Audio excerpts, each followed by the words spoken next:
Thank you very much, Mr. Speaker. And last month, in these questions, I asked the Business Secretary to show some backbone and to stand up to the Chancellor and say, no more business taxes. But he didn't. And the reality is that far from permanently lower business rates, small and medium-sized businesses on our high street are experiencing enormous rate hikes. So can the Minister apologise to these retail and hospitality businesses who feel so misled? Minister? No, because I want her to apologise for what they did to the British economy and what they did to British businesses. Why is it that we now, following the Brexit that they delivered to this country, have only 1 in 10 British businesses exporting, whereas 3 out of 10 French businesses export, 4 out of 10 German businesses export? That's because they gave us a Brexit which, frankly, wasn't fit for purpose. And so that's precisely what we should be changing. Of course, there are problems for lots of businesses up and down this country, but I note that every single time we ask them where's the money to come from to pay for improving the NHS, to put our public services back on their feet, they always say it's going to come from some random budget.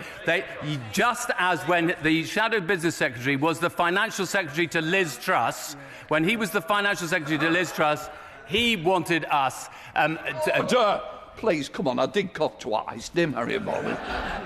Yeah, Mr. Speaker, I didn't hear an answer there to my question, did you? But the trouble is that to add insult to injury to the retail and hospitality businesses on our high street, the letter that has gone out from the Ministry of Housing, Communities and Local Government about this change in business rates is actually completely different from the guidance that is on the Treasury website.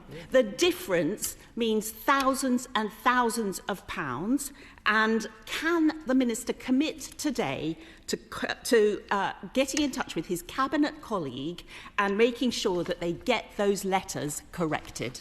Minister. Well, Mr. Speaker, I'll find some strepsils for you later, and I think my throat will manage, don't you worry.